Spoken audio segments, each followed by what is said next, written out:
You wake up at 6:10, no alarm, same as every day for the last 6 years. Not because a podcast told you successful people rise before dawn, because you go to bed at 10:15 and your body simply finishes sleeping when it's finished. Nobody's schedule but your own runs this house anymore. The house is a 1,760 square foot brick ranch on a street where the HOA doesn't exist because nobody bothered forming one. You bought it 14 years ago for $178,000. It's worth $410,000 now. Paid off for 5 years. You are worth $3.1 million. Nobody knows this. Not the guy 2 doors down who reparks his boat trailer every weekend like it's a hobby of its own. Not your cousin who spent last Christmas explaining unprompted why leasing a truck is smarter cash flow. You just refilled your plate and let him finish. You put on the same pair of work boots you've resoled twice. You own 3 pairs of the same jeans, bought in one trip in 2019, so you'd never have to think about jeans again. This isn't deprivation. This is what it looks like when a decision made once stops costing you anything ever again. You make coffee at home, a drip machine that cost $34 11 years ago and has never once failed you. Skipping the coffee shop saves roughly $1,400 a year, but that was never really the number that mattered.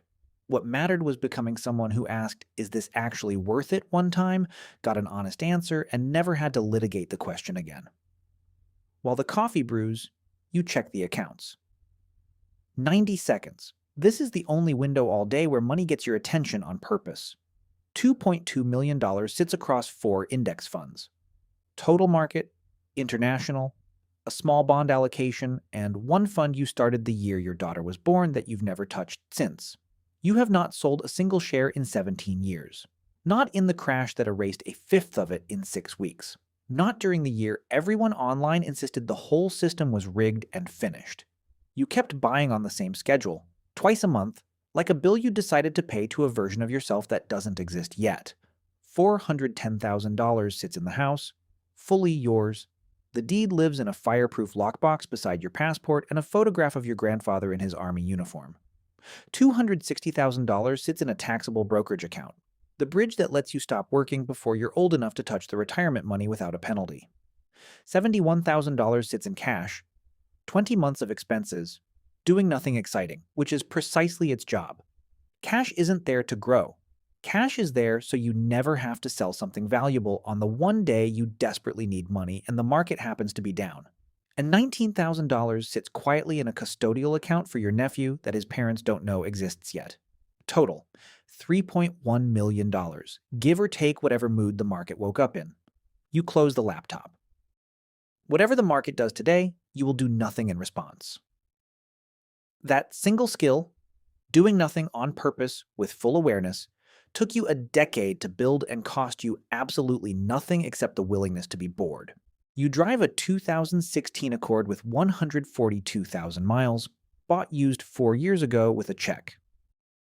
At the light on Route 9, a brand new pickup truck pulls up beside you, lifted, chrome everywhere. $68,000, easily. Statistically, financed. Call it $980 a month for 72 months. You're not judging the guy, but you also can't unsee the math. $980 a month invested instead at a modest return becomes something close to $900,000 over 25 years. That truck isn't a truck. It's a version of a future that quietly stopped being possible the day he signed for it. The light turns green. He's gone before you've finished the thought, and you keep sipping coffee out of a scratched steel thermos you got free at a trade conference in 2018. Here's the part that throws people off when they eventually find out. You still work. Operations manager, 16 years at the same company, $118,000 a year. Real money. Not how is this person a millionaire money. Nobody suspects the man with the cracked phone screen and the lunch cooler older than some of his coworkers' cars could, if he wanted to, buy the building the office sits in. You work because the work is genuinely fine, and because at this point, every dollar of it is optional. Every single paycheck is now surplus, stacked on top of a life that already runs completely fine without it. You have no idea what that does to a person's posture in a meeting until you've lived inside it. When your VP floats an idea you think is a mistake, you say so plainly, without performing anything. You can afford honesty, the single most expensive thing available in any office, and you're the only one in the room who's actually paid up for it.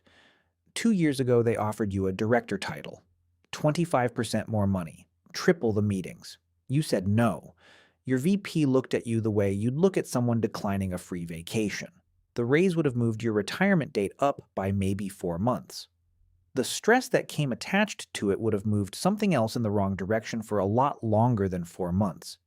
This is the actual product money buys. Once you have enough of it, not the boat, not the watch, the number. The morning is unremarkable. Someone books a meeting to plan a different meeting. You sit through both with the specific calm of a man who understands this hour is a rounding error in a life that is otherwise going fine. At 10:40, a younger coworker catches you refilling your water bottle in the break room. Marcus, 24, sharp, quietly underwater.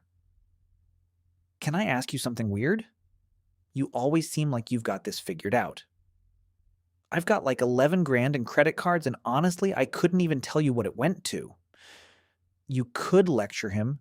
You don't. You remember being 24 and having $6,000 in card debt that felt heavier as shame than it ever did as an actual number on a statement. Instead, you say, want the only two rules that actually mattered for me? Pay yourself first automatically before the money is ever available to spend. Never carry a balance on anything that doesn't grow in value. That's it. Everything else is commentary. People sell you to feel like there's more to it than that. You don't tell him what you're worth. You never tell anyone.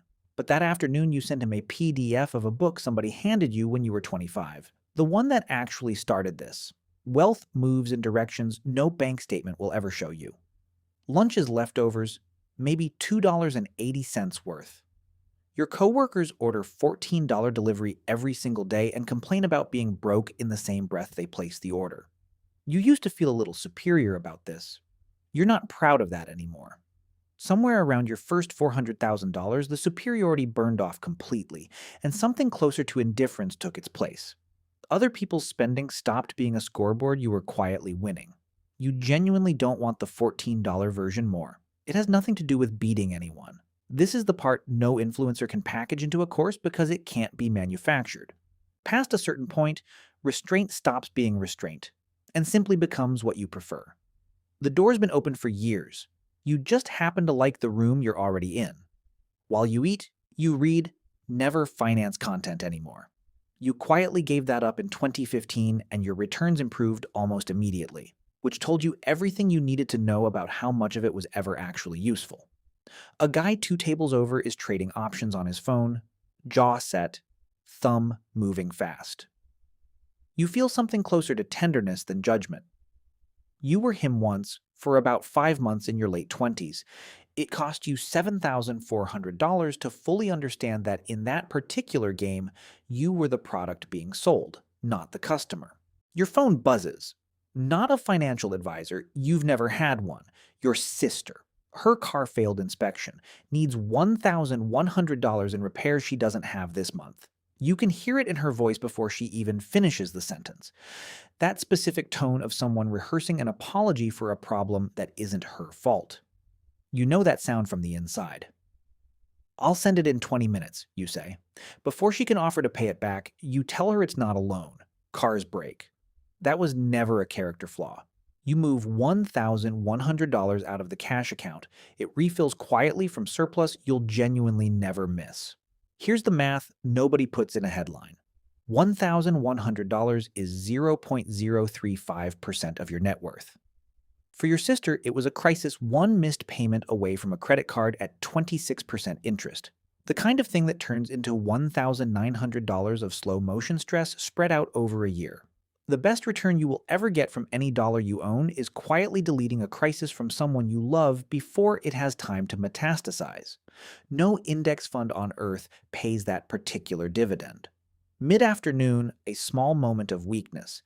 A jacket you've had your eye on for almost a year finally drops to $340. You could buy 10 of these without noticing. You add it to the cart. Then you run the actual filter. Not, can I afford it?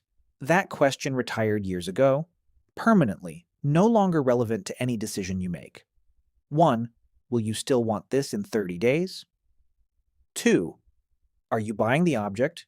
Or are you buying a feeling that'll evaporate by Thursday? 3.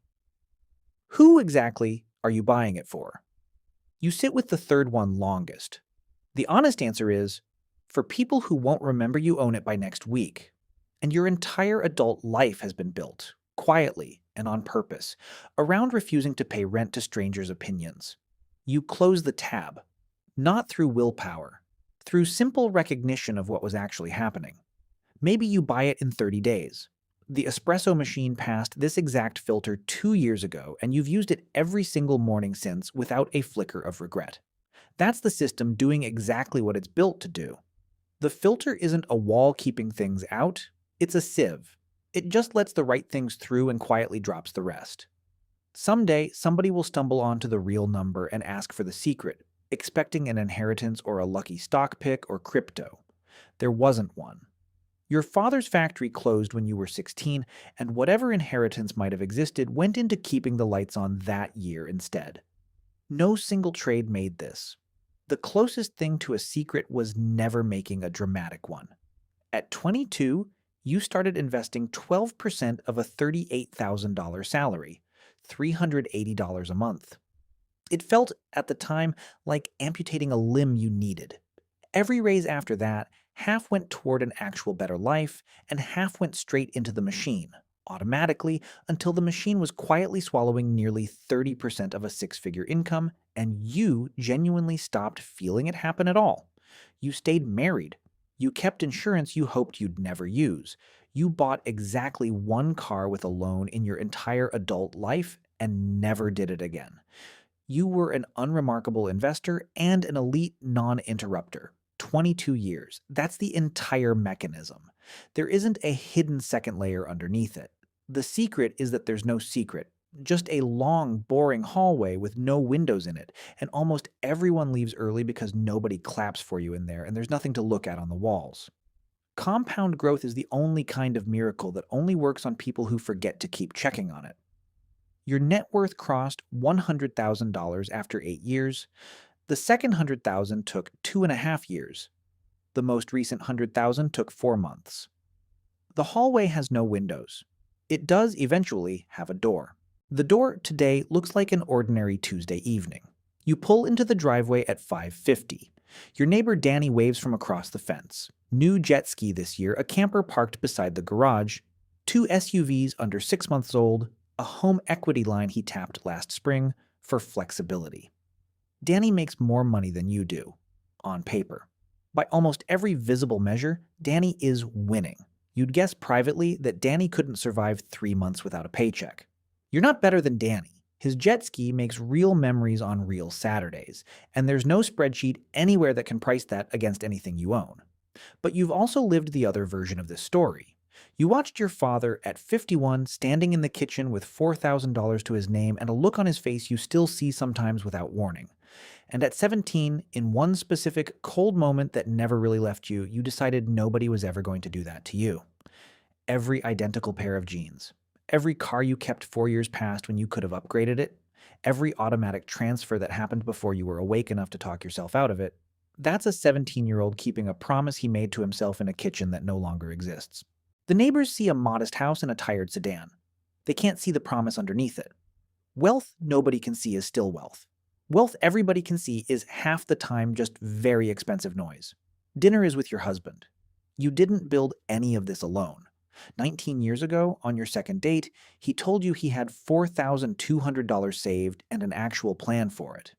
You decided somewhere around dessert that you were probably going to marry this man.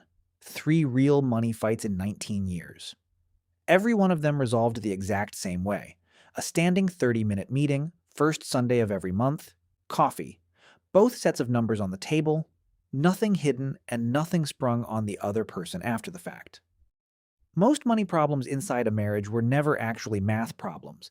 They were surprise problems wearing a math costume. You simply removed the possibility of the surprise.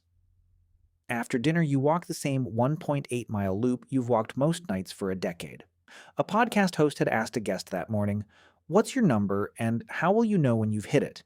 You crossed your number roughly $700,000 ago, and notably, nothing at all happened when you did. No fireworks. The number just became a larger number, and you kept walking the same loop you were already walking, still fully yourself. That's the actual lesson that arrives after the money, and it only arrives after, never before. The finish line was never real. It was a number you needed early on to keep you moving, and then it quietly dissolved once it had done its job. What money actually delivered showed up gradually, years earlier than you expected it to. The day you stopped flinching at mail from unfamiliar addresses. The day a layoff rumor at work moved through the office and simply didn't touch you. The day you said no to the promotion and slept fine that same night. Wealth was never really the number. Wealth is the sheer density of problems that quietly stop being able to reach you. Car repair, layoff rumor, market crash, emergency root canal. No problem. 4 separate times, in 4 separate years. You are, in the most literal sense, a machine that converts money into calm. That is the entire business model, once you strip everything else away. You read in bed for 20 minutes. Tomorrow, one meeting, a dentist appointment you've been putting off, and your nephew's birthday next weekend.